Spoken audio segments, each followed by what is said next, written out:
Hi everyone, and welcome to this week's Wallsend history story. This week I am covering a little basic history of some of the lost pubs of Wallsend. Obviously neither the pubs or the buildings are around anymore, so it will mainly be those where a few photos still remain. This first video covers 3 high street pubs from the past. I hope you will enjoy it and find it interesting. The first pub I am covering is the Station Hotel. This stood on the corner of Station Road and the High Street, and of course it was the pub that held the true nickname of the Penny Wet.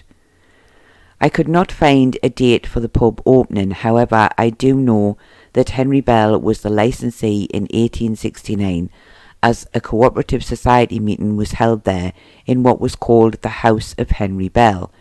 Many other co-op meetings were held there in later years too.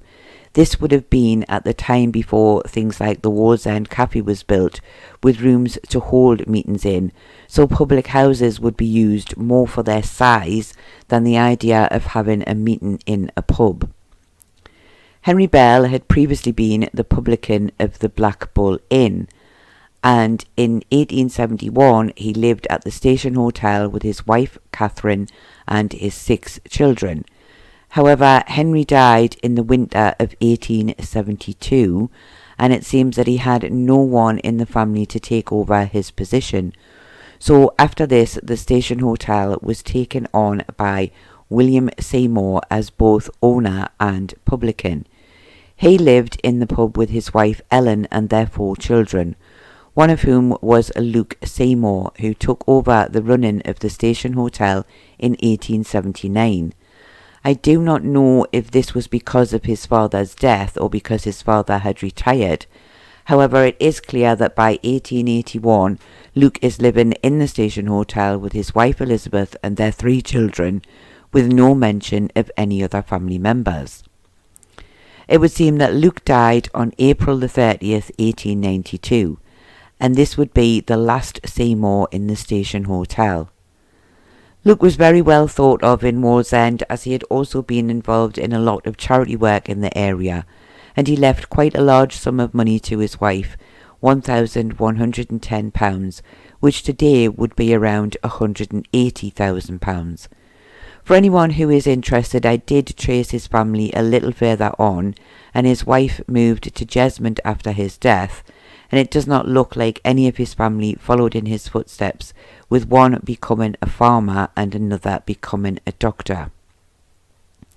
Of course, there would be many others who would run the pub in the following years, but I won't go into detail about them all. However, it is probably worth mentioning John Hedden, who was the manager in around 1914.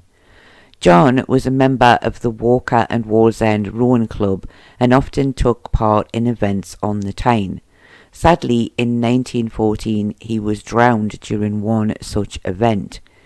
Newspaper reports of the times discuss a sudden change in the weather, and almost at the finish line near the Walker ferry landing, the boat he was in got into difficulties, and he was said to have jumped overboard. All those who were viewing the event thought he was a good swimmer, so did not go to his aid until it was too late.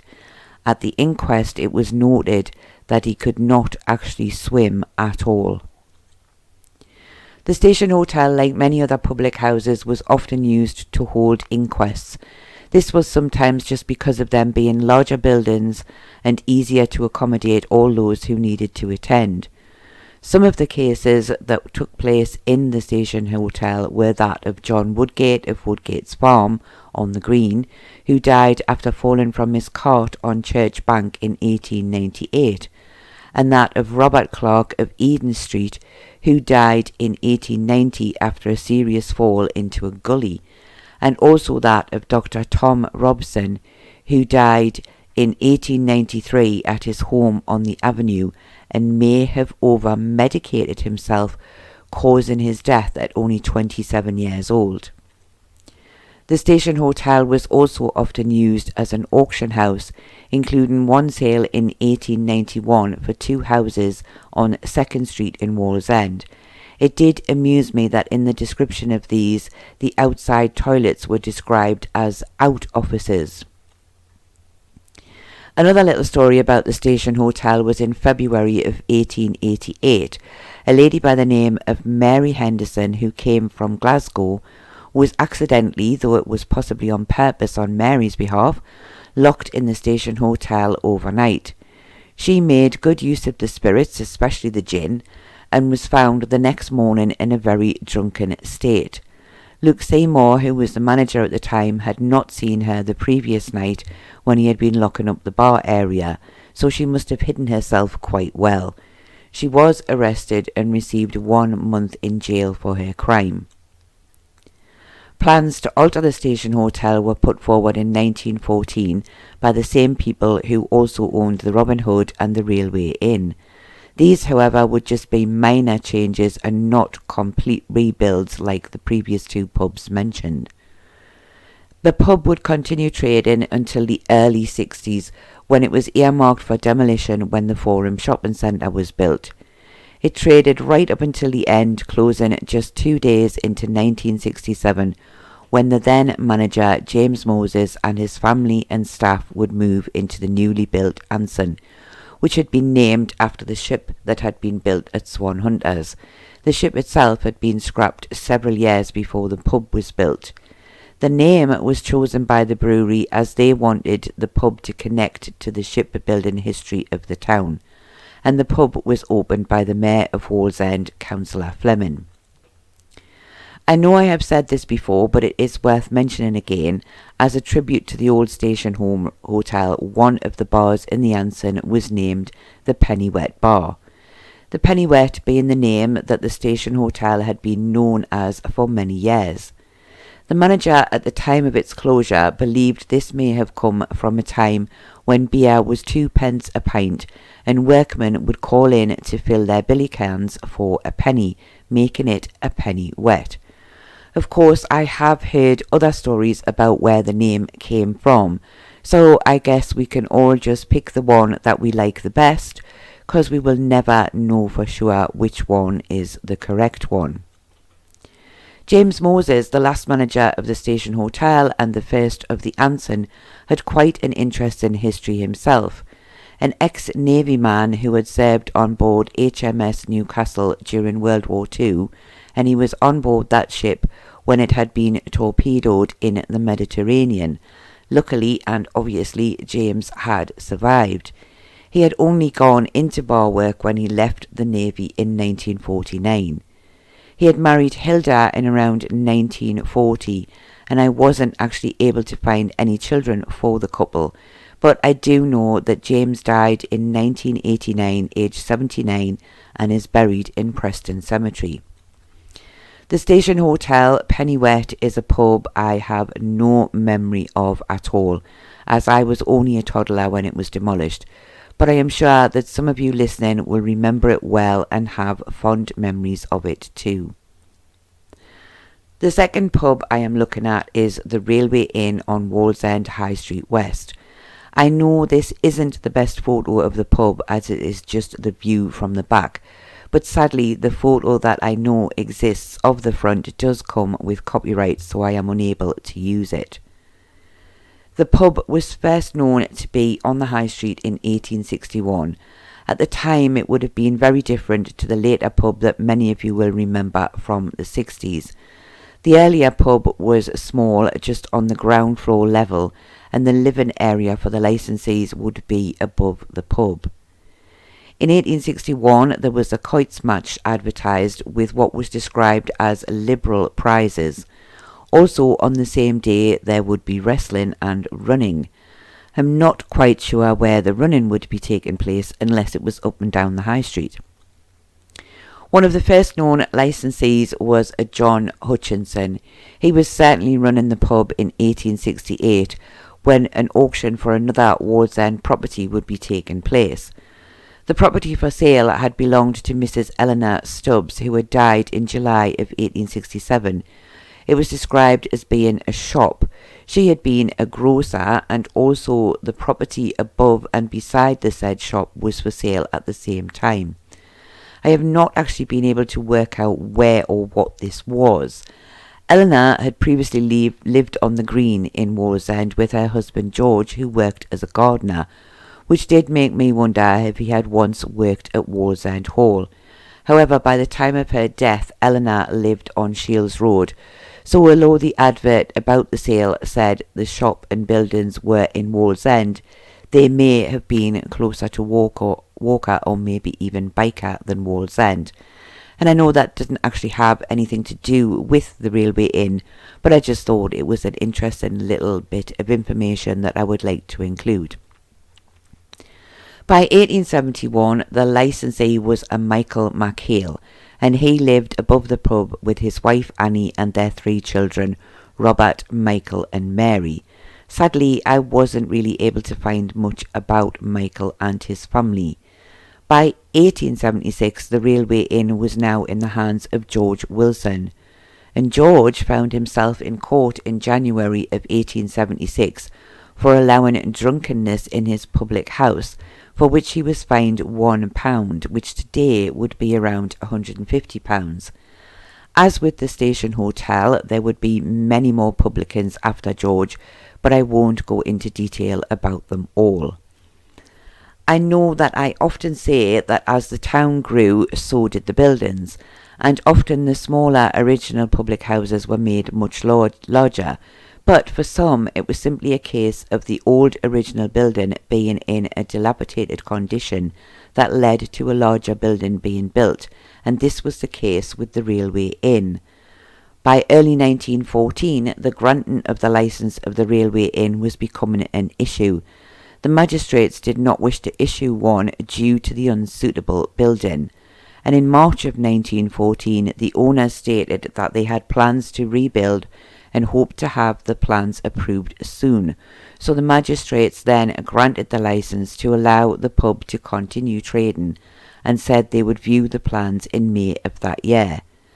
The plans were later approved after a few small objections, and the new pub would be built with a wagonway on Clyde Street. The Railway Inn, also later known as the Railway Hotel, would continue trading until the early 1960s, when plans were put in place to build the Forum Shopping Centre as mentioned previously when discussing the Station Hotel. The railway was also one of the casualties. I believe it ceased trading in December of 1965, and it would later be demolished when the Forum was built. Although it is not often mentioned, the Anson on Station Road was built not just to replace the Station Hotel, but also to replace the Railway Hotel. Of course, I cannot remember this pub at all, but I wonder if anyone listening has any memories of it. The last pub I am covering in this video is the Ship Hotel on the High Street West. This one stood on the corner of Carville Road and the High Street. Sadly, I found this one quite hard to research with very little information about it, but hopefully what I did find you will still find interesting. It's quite safe to say that of the 3 pubs covered this week, the Ship Hotel was definitely the most impressive. Standing 3 stories high with a circular sail column on the corner, with a large dome on the top and a clock hanging from the building on the High Street side. There's no prizes for guessing. I can't describe architecture very well, but hopefully you will get an idea of what it was like from this old postcard that shows the corner circular column thing that I was just talking about, and does show quite how impressive the pub was. Although the Ship Hotel was probably built in around the 1850, its early years have proved quite elusive in my research. So I am starting in around 1871 when William Harvey was the publican. William, who was born in Ireland, lived there with his wife Elizabeth and their 5 children. Although I cannot find details of when William came to the northeast, I do know that he married Elizabeth in 1855 in Newcastle.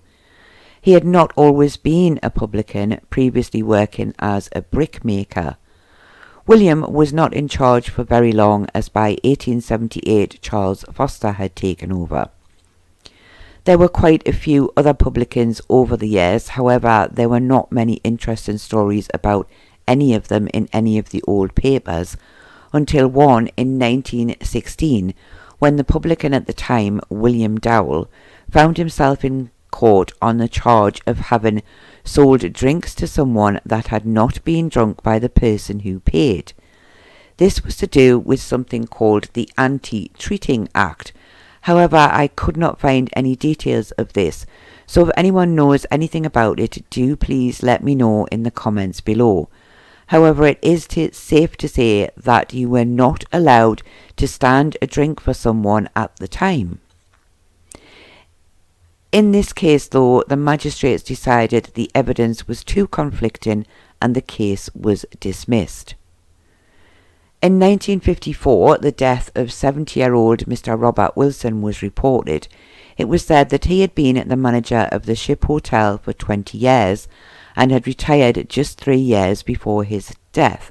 However, another source suggested the manager's name to be John Arthur Wilson, and his time at the Ship Hotel didn't seem to span 20 years, so it was a little confusing.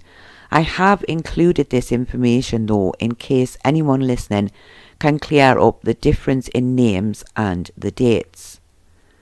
The pub remained on the High Street for many years and was even there at a time when I would have been drinking on the High Street, but I have to admit to having a very little memory of it.